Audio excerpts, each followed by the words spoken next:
They're very good. I mean, we obviously watched last season and this season. They're well coached. I mean, I've never been to Kansas State and I've never competed against them, but I think anybody in the profession has a tremendous amount of respect, for Coach Snyder and the program that he's built. They don't beat themselves. All the things that you think about when you think of a good program. They run the ball. They're tough. They're physical. They don't beat themselves. They're fundamentally sound in everything they do. Their offense starts with their offensive line. It'll be one of the best offensive lines, if not the best, that we play all year. They're big. They're strong. When you watch the end zone copy of the film, they're broad. They got big legs. They work well together. I think they have 112 starts between the 5 starters, maybe 113. And it'll be a great challenge for our guys. They have 2 quarterbacks, both of which played a lot. We went back and forth. Neither one runs more or throws less.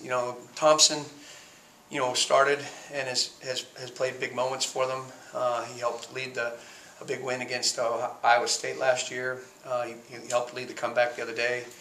And number 5's a very good athlete. He probably has more designed runs for him. However, he can throw the ball equally as well. The running back Barnes has played quite a bit of football for him. He's a big, tough back who falls forward and makes yards. And they've got really good receivers, probably the best of which is number 7, Zuber, who had the big punt return the other day for a touchdown. And all the time, every year, they seem to have come up with a really good receiver. Last year, the kid drafted Pringle, and Zuber's the next in that line. He went to high school with Chauncey and Montez Sweat, so probably they got a little bit of bragging rights going there. So they're good. Are they kind of a unique offense in college football, since a lot of teams are kind of borrowing the same spread principles? That's correct. I mean, it's not like playing an academy, but it is like playing an academy. I mean, they're, you have to. They run a lot of gap scheme plays. It's a little single wing. They'll snap it directly to the quarterback, and he'll keep the ball. And so we have to be very, very precise. We have to be physical up front. We have to fit the run game properly, and then we got to stop the run on 1st and 2nd down. And when we get to 3rd down, if we can get them to 3rd and 6 or 7 or more, then we can do some of the things that we really enjoy doing. You had to be pleased with what you saw the other night. Didn't get into the end zone, 17 tackles for loss, 4 sacks, a turnover. Talk about your impressions of the defense in that first game. That was a good start. I mean, let's not get crazy. I mean, we beat, we didn't beat the Green Bay Packers, but Stephen F. Austin, I respect their offense. I mean, I thought the number 12 was pretty good, could throw it, and those receivers could catch it. They did against a lot of teams. So for us to, I think we started out with 4 straight 3-and-outs. I'm not sure they got back to the line of scrimmage in the first quarter. I think it seemed like the game went on and on and on come the 2nd and 3rd quarter. But, we had 17 drives, 8 were 3-and-outs. We did a good job on 3rd down. We did a good job in the red zone. The tackles for loss and sacks are what we're, we try to talk about disruption, and that was very positive. I would like to see us maybe create a couple more turnovers. That's going to be the key. I mean, Kansas State usually doesn't beat themselves, and the other night they were 0-4 in the turnover margin. So that's been a big point of emphasis, a big focus this week.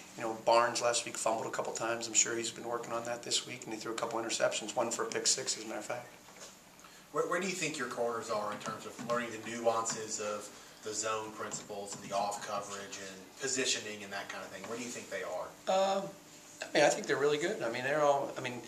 Peter, it's not like they're learning, it's not like we invented some completely new defense. I mean, like I've said before, most of the guys who are older players, like Jamal or, Cam's not necessarily a super older player, but he's been around. They've all had different defensive coordinators. Now, those guys have had Deshae and Buck coach them, and they've had, you're learning from really, really guys who know how to play the positions. So that's been positive for them. But I think they're doing well. I think Cam had a big game the other day, 3 pass breakups or something.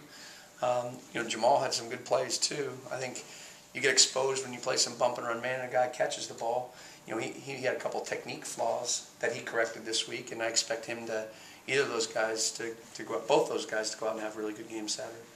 Last week the defensive line performed so well, it sort of took away from the linebacker position. Do you expect your linebackers to be a bit more active this week? Yeah, you guys were tough on them. One of you guys grading the linebackers in your A, B, C, D, F grades or whatever. If the D-line's making all the tackles for loss, then the linebackers, it's going to be tough for them to make tackles. But yeah, they're going to need to be good.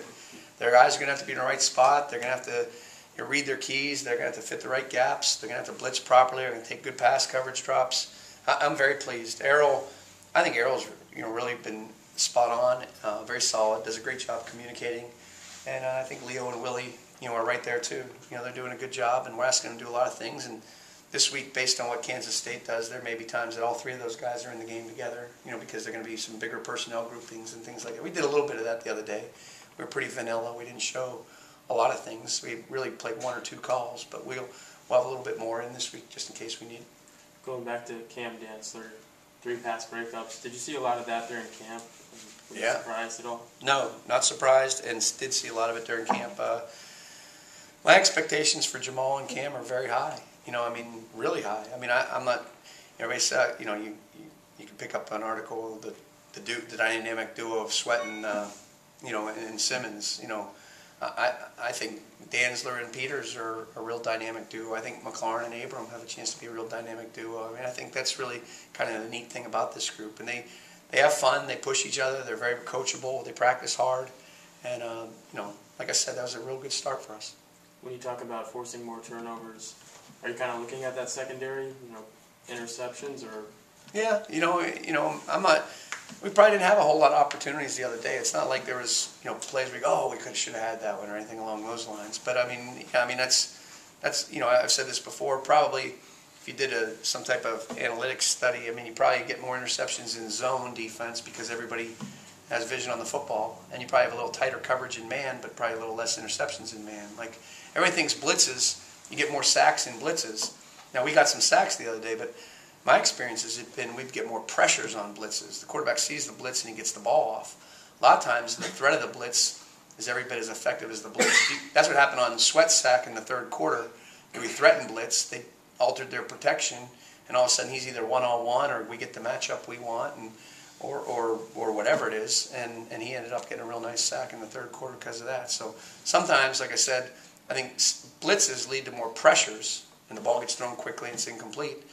Sometimes the threat of the blitz and dropping out into coverage, that's where you get some more sacks and things like that. As good as the D-line was last week, you have Corey Thomas back now. What's it going to bring to you this week? Depth. We need them all. These guys, this O-line we're playing is really good. And Braxton played good and Jeffrey played good last week too, so that was real positive. Braxton played as well as I've seen him play.